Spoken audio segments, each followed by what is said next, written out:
Good evening and welcome, everybody. Thanks for taking the time out of your night to join us for tonight's public hearing.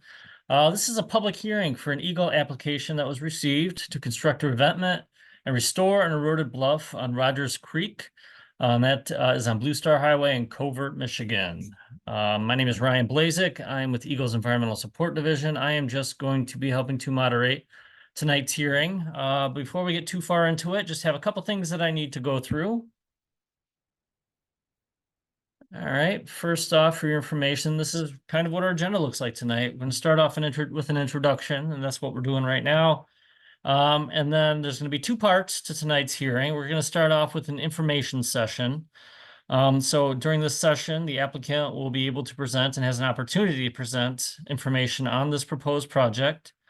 And then we will follow that up with a question and answer session. So you'll have an opportunity to ask questions of EGLE staff. And the potential applicant's representative. And then we're going to talk about the ways to submit an official comment. There's other ways than just speaking at tonight's hearing. So we're going to go through those, and then we're going to actually go through the official hearing portion. And that's where everybody's going to have an opportunity to make a statement on the record related to this project and application. And then we're also going to go through who to contact in case there are any additional questions. All right, a couple of logistical things. Just so you know, all lines are going to be muted during this hearing, so you'll be able to hear us, but we won't hear you. That is unless you're making your statement or asking a question, and we'll explain how to do that a little bit later. You can submit your questions at any time using the Q&A box in your Zoom toolbar, and we will answer those questions during the Q&A portion of tonight's meeting or hearing. But you will have an opportunity to raise your hand and ask a question as well, but we'll talk about how we're going to do that later on. And then also we are recording this hearing. So this hearing is being recorded and it will be on our YouTube channel posted in a couple days. So you'll be able to find it at that time in case you want to watch it again or forward it on. All right, so we're going to kick things off here. I'm going to invite our other EGLE staff on the line to turn their cameras on and introduce themselves. Hi, everyone. I'm Zach Harrison, and I'll be the hearings officer for tonight for this application that proposes the construction of a revetment below the ordinary high water mark and within the floodplain of Rogers Creek. That's in a critical dune area in Covert Township. And I'm Derek Haroldson, the district supervisor in Kalamazoo District Office for the resource side programs. All right, perfect. Thank you both for that introduction, for being here tonight. All right, and now we're going to go into the applicant's presentation. The applicant's representative, Zach Vandenberg from Peterson and Vandenberg Environmental, is here to provide some information on the project. Zach, it looks like you're unmuted on our end, so you're welcome to unmute yourself. You can begin when you're ready. I have your slides. Feel free just to let me know when you want me to change slides, and please keep it to around 10-15 minutes so we have some time for Q&A. Sure. Awesome. Thanks, guys. First, I'd like to thank everybody for coming out tonight. I know we had some scheduling time crunches, so I appreciate getting this on the books. So my name is Zach Vandenberg with Peterson and Vandenberg Environmental. I am the agent assisting Brian Barrick, the applicant, with the permitting process of this project. So you can go to the next slide. So I'd like to start out by talking about the current conditions of the Barrick property or the shoreline along Rogers Creek. Rogers Creek is on the north property boundary or nearby the north property boundary of Brian Barrick's property. Directly south of that water body is a pretty steep, large bluff. Topo survey finds it to be approximately 60 feet tall vertically. And there's currently erosion that's occurring along the toe or the bottom of that bluff, right along the cutting edge of the stream. We actually went out there in February and located the top of the erosion with our GPS. That is noted on the upper right image you see there. and we measured that to be about 15 feet from infrastructure at the top of the bluff. Next slide.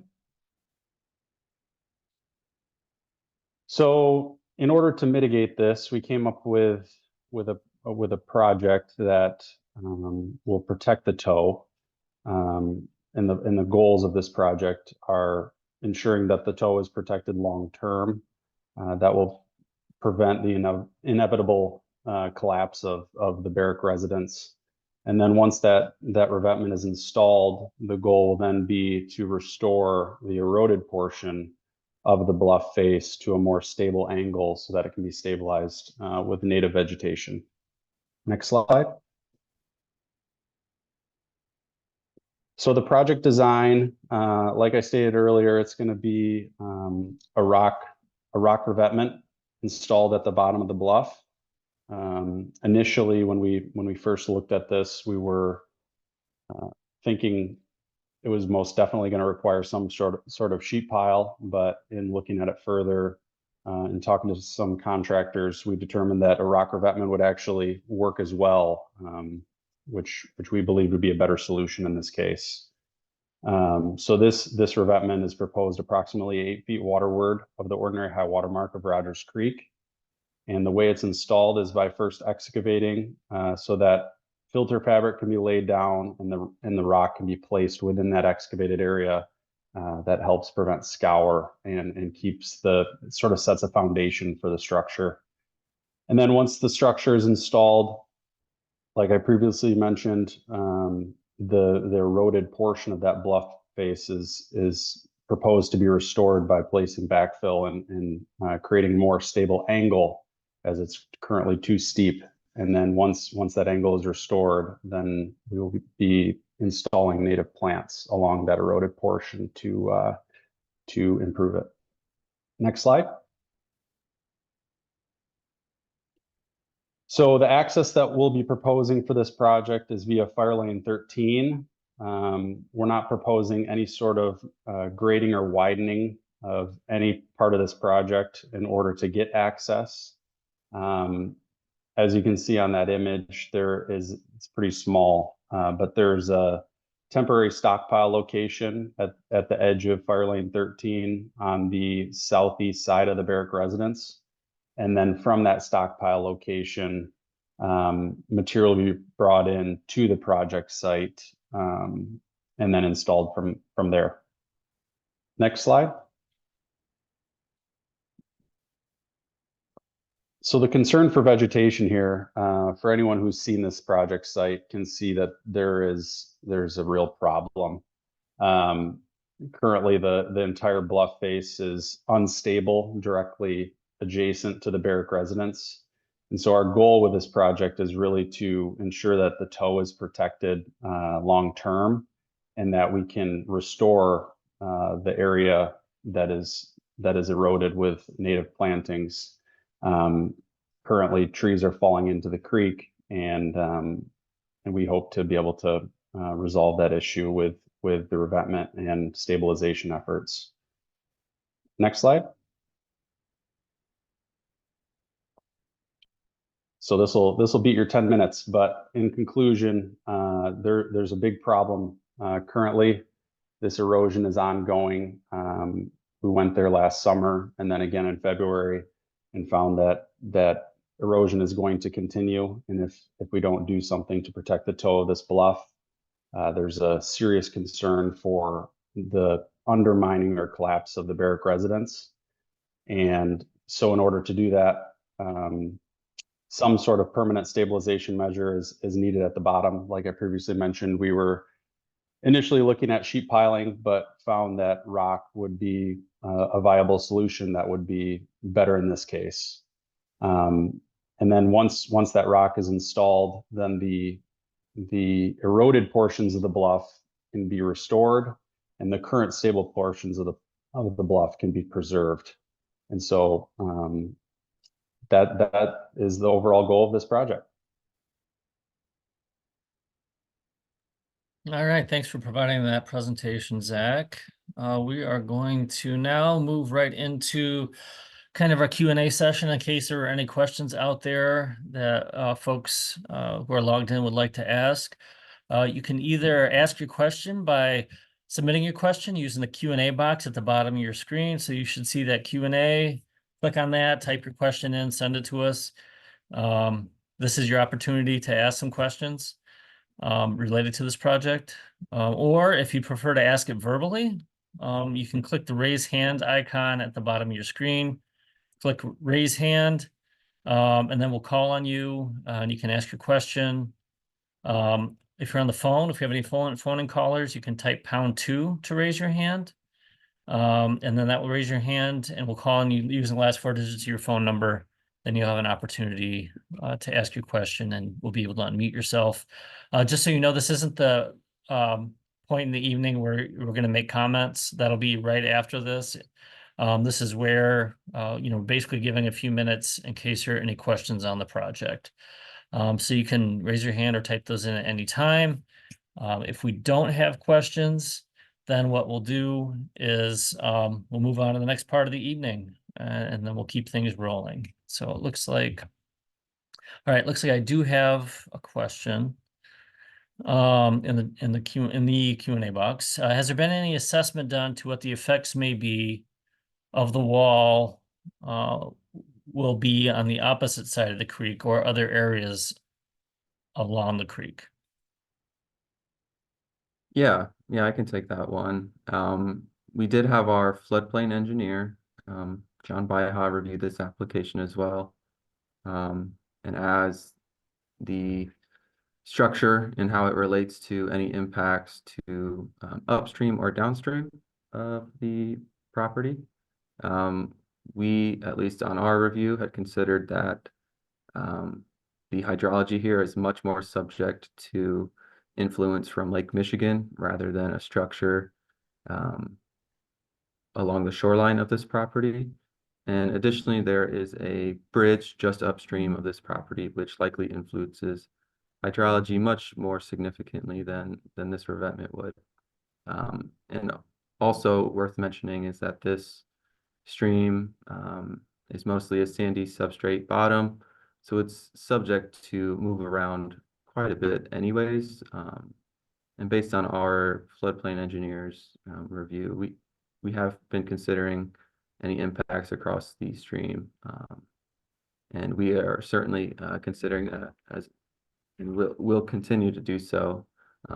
And that will certainly be reflected in any permitting conditions that are included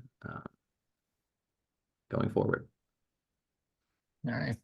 Thank you, Zach. I do have another question typed in here. Currently, this bluff sits along a pathway that connects the association road to the beach, in which some residents have legal easement access. Will this hamper access in the future? Zach, I don't know if you want to speak to that potentially. Sure. Previous iterations of these plans did show some method of access on them, but at the advisement of EGLE, their concerns with the project, they requested that we pulled that off. Okay. All right, thanks, Zach. Is there still a proposed walkway? 5 feet wide will allow for ATVs. Pedestrian access should be 36 inches. So I guess the question is there still a proposed walkway being proposed? So I think Zach just touched on that slightly. There was one initially proposed. There is not one currently proposed in the current plan set. All right. All right, so another question. I know some people could not attend, but submitted written responses. Will we be able to hear those and responses? So this is questions related to the other submissions and if people have access to those.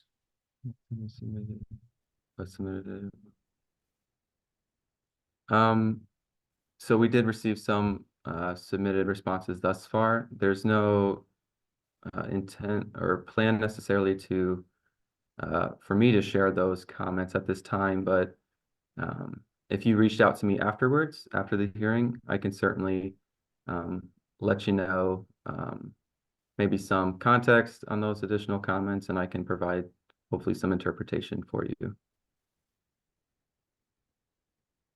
All right, thank you. So another question, who issued the initial permit to build the Barrick residence on this dune? So I know this is questions related to past permitting. I don't know, is there anything we can speak to that? Yep, I believe that was my colleague, John Baja, who previously covered Buren County. I can't quite recall what year that permit was issued, but we did issue a permit for the construction of the home. All right, thanks. All right. Related to, I guess I have a couple more questions related to the easement and access and the walkway. One is related to the access for easement. Is there any responsibility on the part of the Barracks to provide this? And then also another one related to that, is it possible to amend the proposal to include a walkway? I'll touch on the second one first. I suppose it could be amended to include a walkway. It's not been thus far, and the application had originally proposed one, but due to potential concern or otherwise concerning the project purpose, that was removed from the plan set. So as of now, I don't believe there's any intent to include a walkway in the application at this point. As for access to the site,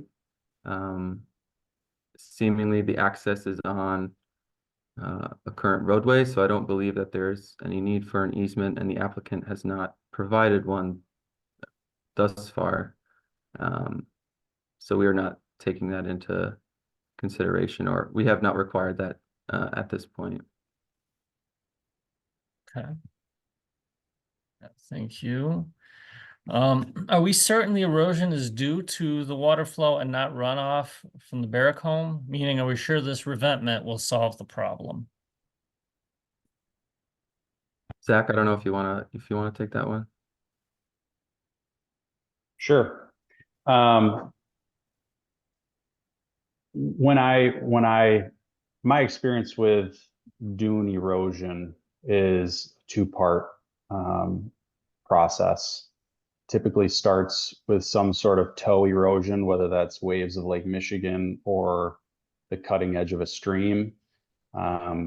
Typically vegetation is, if a bluff is vegetated, it's able to handle the runoff, especially in the dunes when you have a lot of sand.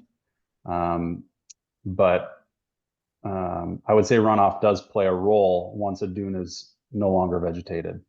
So this project, first protecting the toe of the bluff and then stabilizing the eroded portion with backfill and native vegetation, I think is the best approach to solve both toe erosion and potential secondary erosion via stormwater runoff.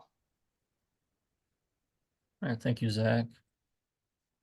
All right, that's all the questions I have right now. If there are any other questions, you can submit them in the Q&A box, raise your hand to ask them verbally, or if there's anyone on the phone, you can type #2 to raise your hand in Zoom. And if all the questions are answered, we will move on. Let you know about the other ways to submit a comment in addition to speaking at tonight's hearing. And then after that, we'll move on to the hearing portion. All right, another question. Can you be more clear as to why the pathway was removed from the plans, given there are legal arrangements for access? Yeah, I can take that one. I believe the pathway was initially removed.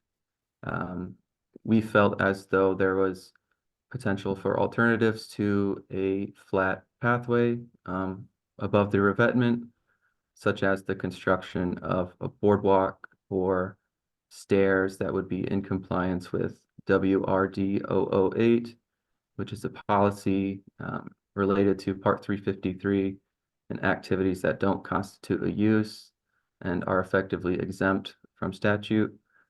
We felt that there was an opportunity to construct access or provide access similar to what's currently there, that would not increase the impact to the dune associated with the revetment.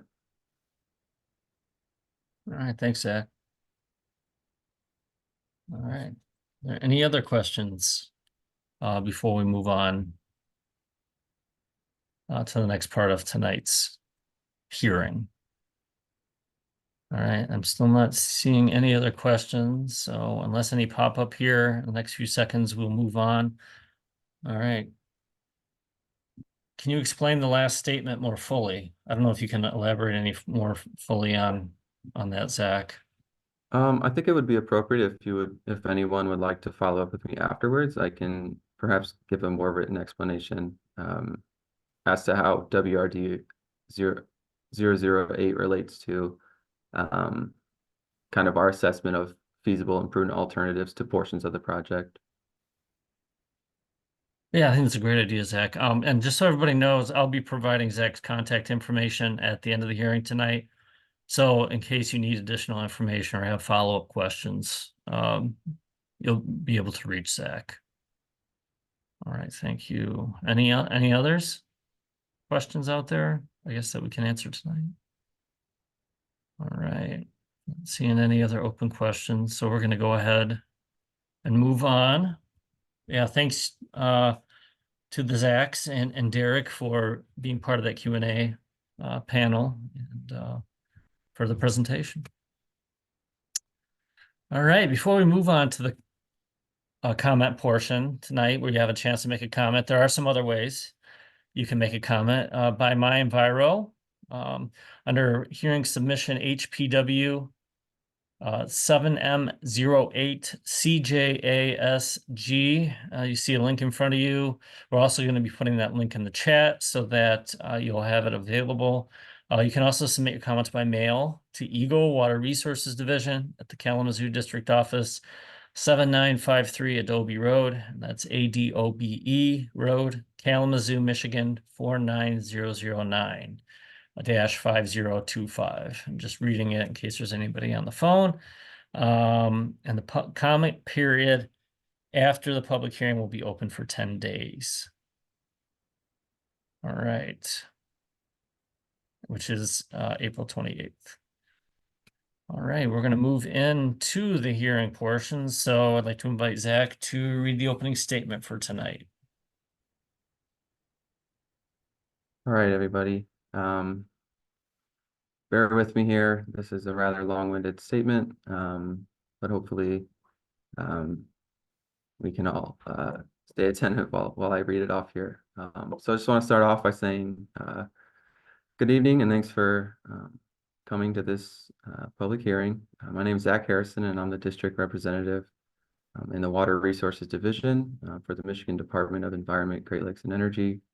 And I'll be serving as the hearing officer for tonight for this public hearing related to EGLE's submission number HPW 7M08 CJASG. And with me tonight is Derek Harrelson.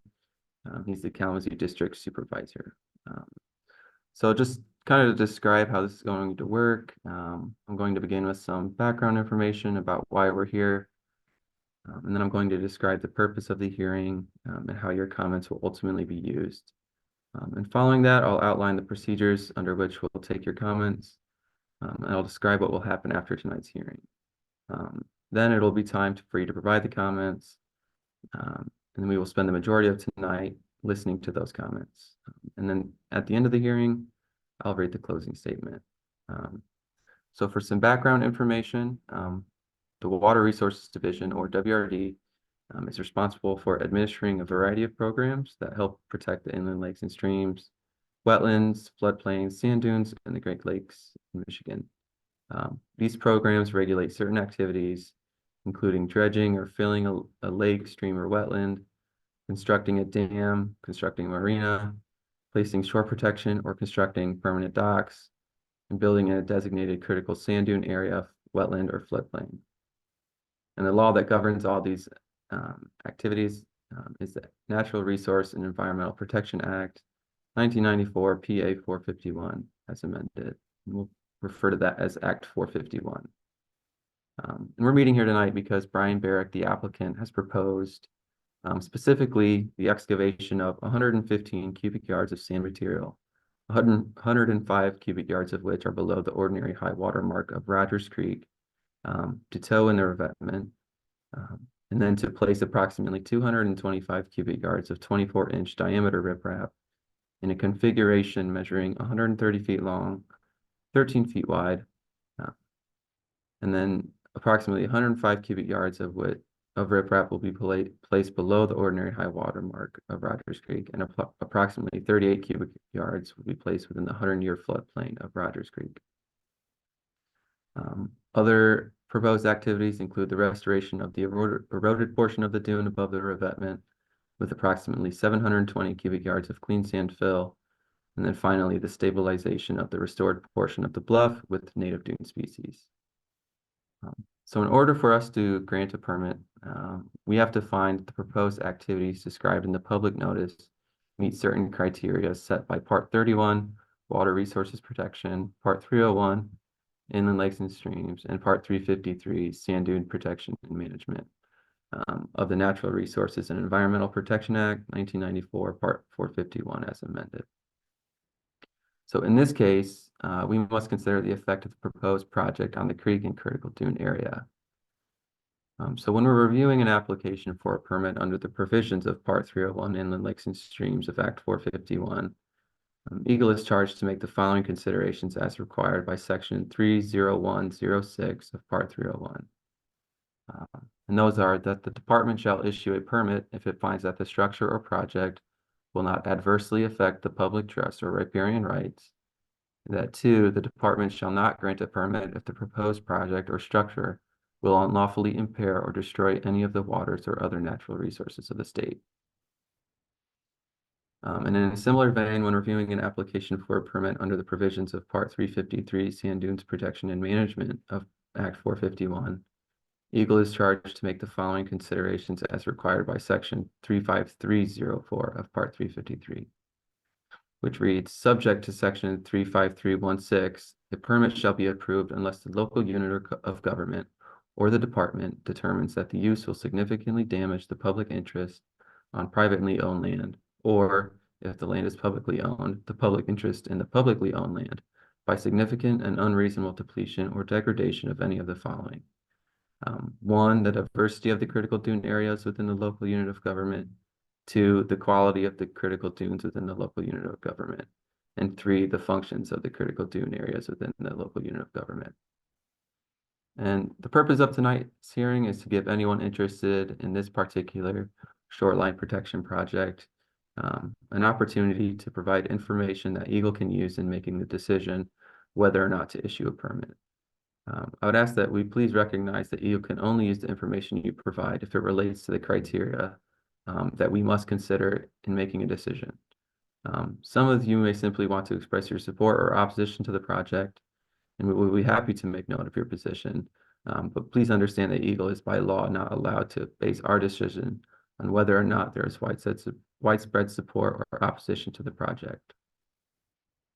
So in just a moment, I'll outline the procedures we will use for taking your comments. But before I do so, I need to mention that the notice of this hearing was published in the Herald Palladium, which is a newspaper for general circulation in Buren County and Van Buren County on March 30th, 2024. So as we discussed at the beginning of the informational session, if you have a comment to provide, raise your hand in the Zoom toolbar. And to ensure that the hearing is conducted in a fair manner, we will follow these steps. So first, the applicant or the consultant has already provided was given an opportunity to describe the proposed project. And then second, we will call on those who have indicated in their registration that they would like to speak. And then after that, we will call on those that have raised their hand in their Zoom toolbar that they would like to make a comment if they have not already been called upon. So as a reminder, if you are participating in this hearing via telephone, Follow directions of the moderator on how to identify that you would like to make a comment. You may also submit your comments to EGLE via the My Enviro portal, email, or by US mail. And when all the comments have been completed, we will ask if anyone else would like to make a statement. So when your name is called, your microphone will be unmuted. And as you begin your comments, please state your name and any group or association you may represent. So today, each person will be given 5 minutes to make their comments. We will indicate to you when you have a minute left. So please begin wrapping up your comments and end within the allotted time. And if needed, we will indicate to you when your time has ended. So just generally, I ask that we all be courteous and respectful to each other tonight. Please recognize that EGLE staff is here tonight to provide a fair opportunity to all of you to express your comments on the proposed project and listen to those comments. So this hearing is being recorded, and your comments will be part of the information EGLE will consider in making its decision on whether or not to issue a permit on the proposed project. The public comment period for this public hearing is open for 10 days from the date of this hearing, which ends on April 28, 2024.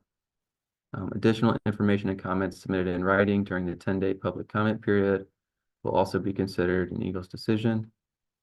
And following the close of the public comment period, EGLE will make a decision to either issue a permit for the project as proposed or with modifications, or send a letter of denial. You may find out what the decision is by checking the EGLE My Enviro portal website and searching for the application number associated with this application, which is HPW 7M08 CJASG. And I just want to say thank you all for your attention, and we'll begin calling the names of those who have indicated that they would like to make a statement. Yeah, many thanks for reading that, Zach. As Zach mentioned, I have a list of people who indicated during registration that they want to make a comment. We'll start with those.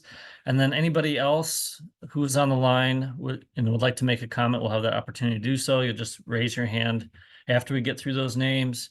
A couple of things to note, it'll be one comment per person. So if your turn to make a comment, you have someone else on the line that would like to make a comment, they'd be welcome to do that as well. Just let me know. And everybody will get 5 minutes maximum to make it fair. And then when you're called upon, please mention your name and if you have any affiliation. And we'll get started here. So once we get started, you'll see a timer show up on your screen that'll count down to 5 minutes, from 5 minutes, so you know how much time you have left. And when you get to the 1 minute point, you'll hear this sound, this ding, to indicate you have a minute left, just to give you a heads up so we don't have to interrupt you and you can continue with your thought as you're giving your comments. So with that, it looks like I actually only have one person who indicated during registration they would like to make a comment, and that's Brian Barrick. So Brian, we're going to unmute you, and then you can unmute yourself and make your comment. Are you there, Brian? I'm here. Good evening. I'm not sure if that was an error on my side or not. I don't have any comments to make at this point, but I apologize. Okay, yeah, yep, Yeah. no problem. No problem. Thanks for letting us know, Brian. Yep, thank you. So is there anybody else who is on the line and would like to make a comment? And again, you can just raise your hand in Zoom. You'll see the raise hand icon, which looks like a hand at the bottom of your screen. Or for people on the phone, you can select #2. If there's anybody who's calling in by phone, select #2. That will also raise your hand, and you can make a comment after we call on you using the last four digits of your phone number and unmute yourself. So you'll have that opportunity then. So is there anybody on the line tonight who would like to make a comment?